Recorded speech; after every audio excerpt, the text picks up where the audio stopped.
Hello बच्चों, hello, welcome to the channel. आज हम लोग स्टार्ट करने वाले हैं। आप देख पा रहे हो यहाँ पे चैप्टर नंबर 1 जो है ये स्टार्ट करेंगे, मैथमेटिकल लॉजिक एक्सरसाइज नंबर 1.1। ठीक है। एक्सरसाइज नंबर 1.1 जो है आपका चैप्टर नंबर 1 का मैथमेटिकल लॉजिक का हम लोग ये कंप्लीट करेंगे। बहुत ही सिंपल एक्सरसाइज है और एक मतलब आपको बेसिक भी नॉलेज रहेगा। मतलब बेसिक नॉलेज एकदम जैसे नाम में ही सजेस्ट होता है कि मैथमेटिकल लॉजिक, बस लॉजिक की चीज ही है। अभी मैं आपको बताता हूँ इसमें टर्म्स क्या क्या है। तो हम लोग स्टार्ट करते हैं यहाँ पे फर्स्ट क्वेश्चन से। तो ये एक्सेस किस बेसिस पर है? फर्स्ट ऑफ ऑल आपको यहाँ पे देखना है कि ये जो वैल्यू है ये आइदर ट्रू होगा या आइदर फॉल्स होगा। ठीक है। ये कब होगा? ये कब होगा ट्रू और फॉल्स? अगर वो चीज जो है यहाँ पर स्टेटमेंट होगा। ठीक है। कोई भी स्टेटमेंट होगा तो हम लोग उसको ऑब्जर्व करते हैं, एनालाइज करते हैं और क्या पता लगाते हैं वेदर इट इज ट्रू और फॉल्स। अभी कितने टाइप ऑफ आप बोल सकते हो स्टेटमेंट है? तो कुछ सेंटेंस ऐसे भी होते हैं जैसे कि कुछ क्वेश्चनिंग टाइप के सेंटेंस होते हैं, कुछ डिक्लेरेटिव सेंटेंस होते हैं। तो मैं आपको इसी जो वीडियो है इसी एक्सरसाइज के थ्रू सब कुछ जो है आपको एक्सप्लेन कर दूंगा यहाँ पे। ठीक है। अभी फर्स्ट क्वेश्चन आप देख रहे हो 5+4 इज इक्वल टू 13। ये आपके टेक्स्ट बुक में दिया है, आप टेक्स्ट बुक ओपन करके साइड बाय साइड देख भी सकते हो। ठीक है, अगर आप देखना चाहो तो हमें तो पता है, देखो यहाँ पे कि 5+4 जो है ये 13 नहीं होता। मतलब आप बोल सकते हो 9 is not equals to 13। Am I right? Correct. 9 जो है यहाँ पे 13 के इक्वल नहीं है। तो यहाँ पे मैंने क्या पता लगाया कि ये जो स्टेटमेंट है ये फॉल्स स्टेटमेंट है। ये है स्टेटमेंट ही। ये क्या है? ये है आपका स्टेटमेंट ही, मगर कैसा नेचर है इसका? फॉल्स है। ये ट्रू है नहीं, because 9 is not equals to 13। तो आप इसको क्या लिख सकते हो? It is a statement which is false. It is a statement which is false, ऐसे आप लिख सकते हो। बराबर। तो इसकी ट्रूथ वैल्यू क्या है? मैं यहां पे लिखता हूं ट्रूथ वैल्यू। इसकी ट्रूथ वैल्यू क्या है? Truth value is F. ठीक है। ट्रूथ वैल्यू मतलब इसकी वैल्यू क्या है? वैल्यू है यहाँ पे इसकी एफ है। बराबर। राइटिंग को थोड़ा कंसिडर कर लेना अगर बेटर ना हो तो। ठीक है। चलो अभी आते हैं हम लोग सेकंड क्वेश्चन पे यहाँ पे। तो इसको थोड़ा सा ऊपर लेते हैं, अभी यहाँ से समझने में इजी होगा थोड़ा। ओके। तो x-3 इज इक्वल टू 14। तो अभी आप लोग क्या करोगे कि x में वैल्यू पुटअप करने की कोशिश करोगे। जैसे 17-3 किया तो क्या आएगा? 14 आएगा। 15-3 किया तो 12 आएगा। 16-3 किया तो 13 आएगा। मतलब ये क्या है? ये एक टाइप का सेंटेंस है जिसको अगर मैं चाहूं तो वैल्यू को सब्स्टिट्यूट करके इसको जो है मतलब ये जो है कंडीशन आपका सेटिस्फाई होगा। पर क्या ये कोई स्टेटमेंट है? मतलब क्या ये इंट्रोगेटिव स्टेटमेंट है? क्या ये मतलब ट्रूथ और फॉल्स का स्टेटमेंट है? तो यहाँ पे क्या करना पड़ेगा? मुझे वैल्यू सब्स्टिट्यूट करके चेक करना पड़ेगा। तो इसको हम लोग क्या बोलेंगे? ओपन सेंटेंस बोलेंगे। ये एक टाइप का क्या है? ओपन सेंटेंस है। तो हम लोग यहाँ पे लिखेंगे इसको, it is an open sentence. ठीक है। So hence this is not a statement, hence it is not a statement. अभी और भी एग्जांपल देखेंगे तो सब समझ में आ जाएगा। टेंशन मत लो, हर एक हम लोग जो है यहाँ पे सॉल्व करेंगे ताकि आपको अच्छे से समझ में आए। ठीक है। तो सब एकदम अच्छे से हम लोग देखेंगे यहाँ पे हर एक। क्लोज द डोर, अभी ये कैसा है? क्लोज द डोर बोले तो ये एक टाइप का क्या हो गया? आपका कमांड हो गया। ठीक है। यहाँ पे इससे क्या समझ में आ रहा है आपको कि भाई ये कोई अपने को कमांड कर रहा है। ठीक है। क्लोज द डोर ये क्या हो गया? ये कमांड हो गया, ये स्टेटमेंट नहीं हुआ। सो हम लोग इसको क्या बोलेंगे? Hence it is not a statement. Okay. ये कमांड सेंटेंस हुआ तो क्या ये हो गया हमारा आंसर? नहीं। मतलब ये जो है इसका आंसर क्या आएगा? It is not a statement. 0 is a complex number. Okay. So 0 obviously एक जो है आपका कॉम्प्लेक्स नंबर ही है यहाँ पे। ठीक है। सो क्या लिखेंगे इसको कि हाँ भाई ये तो स्टेटमेंट ट्रू है। स्टेटमेंट ट्रू है तो इसकी ट्रूथ वैल्यू क्या आएगी? ये भी ट्रू आएगी। So it is an statement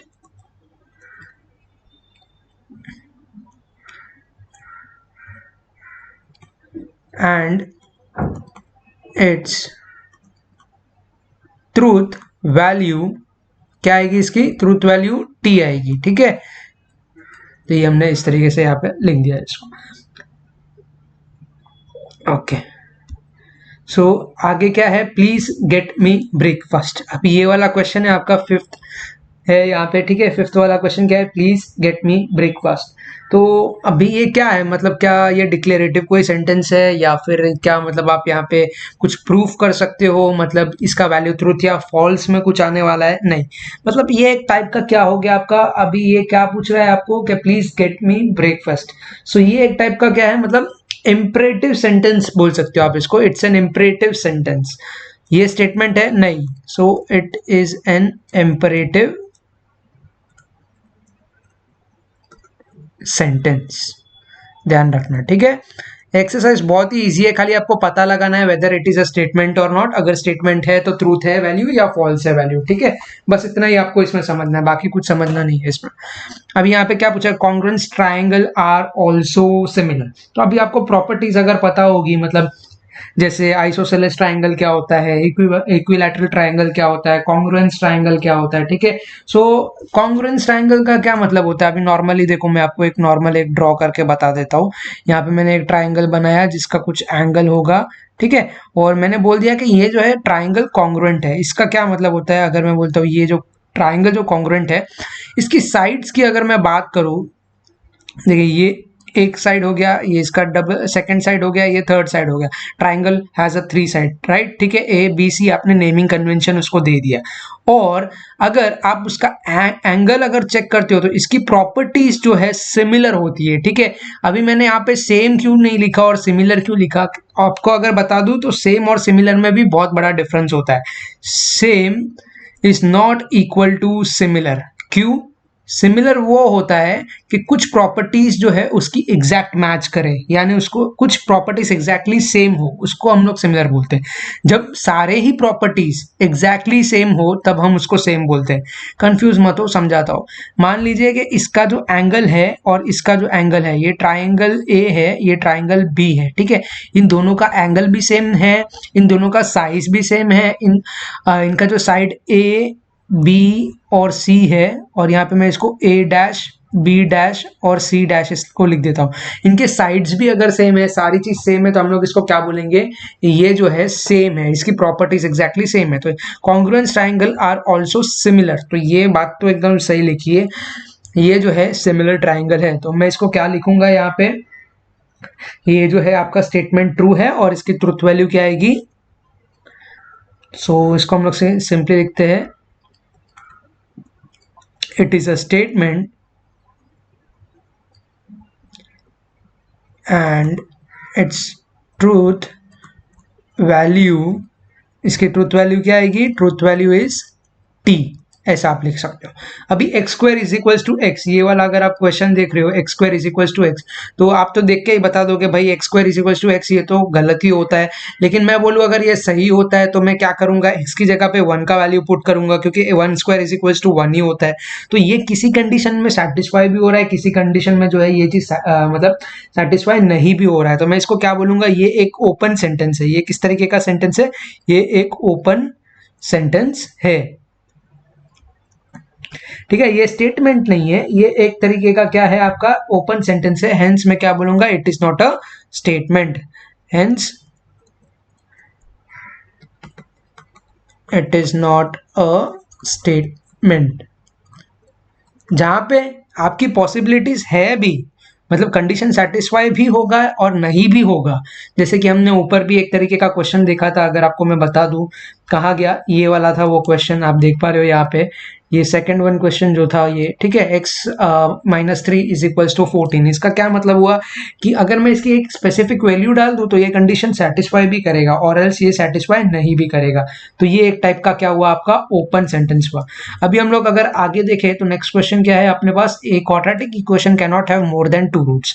तो भाई यहाँ पे क्वाड्रेटिक इक्वेशन के 2 रूट से ज्यादा हो सकते हैं या नहीं हो सकते। तो ये स्टेटमेंट जो है बिल्कुल ट्रू है। आप जानते हो कि अगर आप क्वाड्रेटिक इक्वेशन निकालते हो तो 2 फैक्टर्स निकलता है, मतलब आप जब फैक्टराइजेशन करते हो उसका तो 2 वैल्यू निकल करके आता है, right.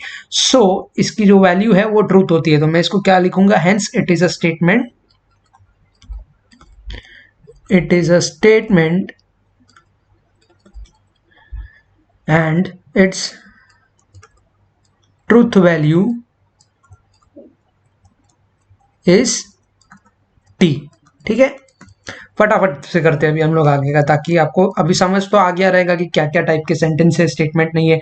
Do you like mathematics? अरे वाह, लाइक कर रहे तभी तो पढ़ा रहे मैथमेटिक्स, है ना। हाँ ठीक है, सो ये इंट्रोगेटिव सेंटेंस हो गया, तो हम इसको क्या बोलेंगे कि ये स्टेटमेंट नहीं है, it is not a statement, not a statement.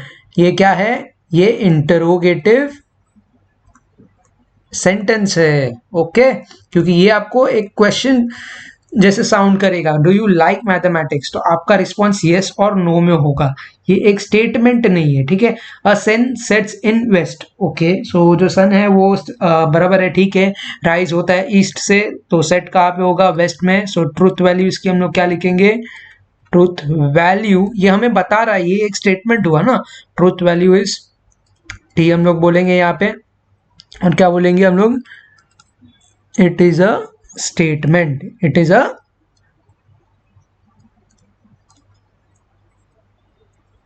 Statement, okay. All real numbers are whole number. ओ हो, ये कैसे बता दिया भाई आपने? All real number are whole number थोड़ी होता है, all whole number are real number, ऐसा बोल सकते हो आप, ठीक है। सो ये इसकी ट्रूथ वैल्यू क्या आएगी? इसकी ट्रूथ वैल्यू आएगी, ट्रूथ वैल्यू इज फॉल्स, तो आप इसको एफ लिखोगे इस तरीके से। इट इज अ स्टेटमेंट, क्या?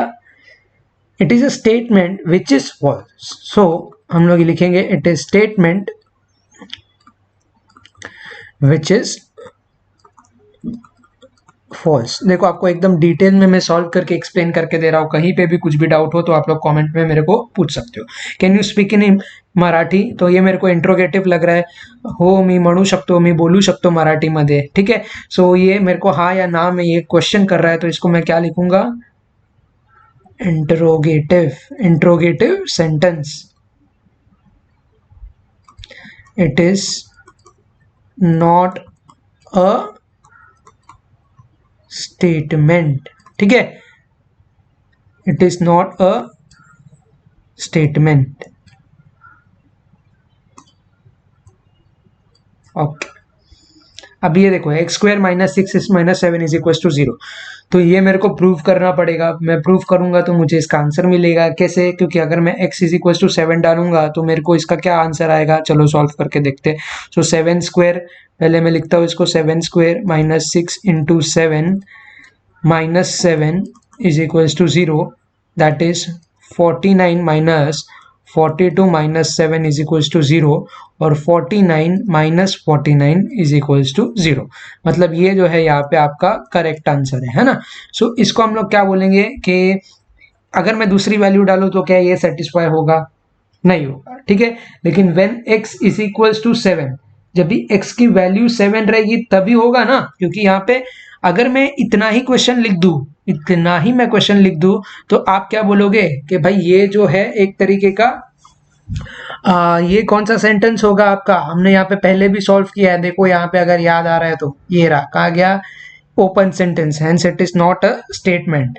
लेकिन अगर मैं आपको यहाँ पे बोल दूं कि यहाँ पे x square minus six x minus seven is equal to zero at only if and if मेरी एक्स की वैल्यू सेवन है, तो मैंने प्रॉपर कंडीशन दे रखा है यहाँ पे, तो इसकी ट्रूथ वैल्यू तो ट्रू आ जाएगी। सो इसको मैं क्या बोलूंगा? स्टेटमेंट। सो ट्रूथ वैल्यू इज t, hence it is a statement।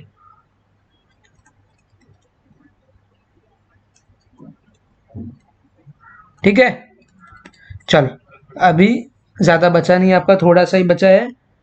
The sum of cube roots of unity is zero, तो भाई ये बात तो सही है, sum of cube roots of unity क्या होता है? जीरो होता है। वन प्लस ओमेगा स्क्वायर क्या होता है? ओमेगा क्यूब क्या होता है? ठीक है, ये सारी चीज आपने पढ़ रखी है ऑलरेडी, तो आपको पता है कि sum of cube roots, sum करेंगे किसका? Cube root of unity, cube root of unity is zero, so इसकी ट्रूथ वैल्यू क्या लिखेंगे हम लोग? ट्रूथ वैल्यू इज t, it is a statement. Basic आपको लॉजिक पता है तो आप इजीली बता दोगे कि ये स्टेटमेंट है या नहीं है।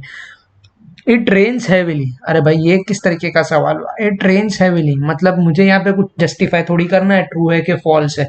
ये एक तरीके का क्या हो गया भाई, ओपन सेंटेंस हो गया।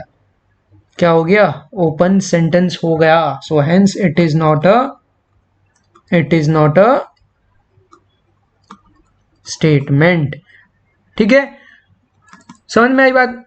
देखो हमने क्या क्या किया अभी तक, तो मैं एक नॉर्मली आपको बताता हूँ। अगर स्टेटमेंट है तो आपको क्या करना पड़ता है? अगर स्टेटमेंट है तो आपको जस्टिफाई करना पड़ता है whether it is a true और वैल्यू फॉल्स है या क्या है। अगर स्टेटमेंट नहीं है तो वो क्या क्या हो सकता है? आपका ओपन सेंटेंस हो सकता है। ठीक है, क्या क्या हो सकता है आपका? ओपन सेंटेंस हो सकता है, इंट्रोगेटिव सेंटेंस हो सकता है। उसका नेचर आपको बताना है कि सेंटेंस का नेचर कैसा है। तो इंट्रोगेटिव हो गया आपका, मतलब ये थोड़ा क्वेश्चनिंग टाइप होगा। ये ओपन सेंटेंस मतलब इसकी वैल्यूज जब आप पुटअप करके इसको सेटिस्फाई करने की कोशिश करते हो, जैसे कि एक x square is equal to x वाला हमने एग्जांपल देखा था। अगर इसमें एक्स की value if x is equals to 1 तो ये सेटिस्फाई होगा, तो हम इसको ओपन सेंटेंस बोलेंगे यहाँ पे। ठीक है, इंट्रोगेटिव सेंटेंस आपका क्या होगा? एक क्वेश्चनिंग टाइप वाला जो जितना भी सेंटेंस होगा वो होगा। और तीसरा आपका होता है एक इंपरेटिव सेंटेंस। ठीक है, सो इंपरेटिव सेंटेंस मतलब क्या हो गया? एक रिक्वेस्ट टाइप का आप बोल सकते हो। मतलब कैसा? अभी जैसे एक एग्जांपल हमने देखा था, मैं बताता हूँ आपको। कहाँ गया कहाँ गया कहाँ गया, ऊपर ऊपर चला गया जी। ओके, सो देखो ये रहा, प्लीज गेट मी ब्रेकफास्ट। तो मुझे यहाँ पे कुछ जस्टिफाई नहीं करना है, ना ही मुझे ये कमांड दे रहा है, ना ही मुझे ये कुछ पूछ रहा है।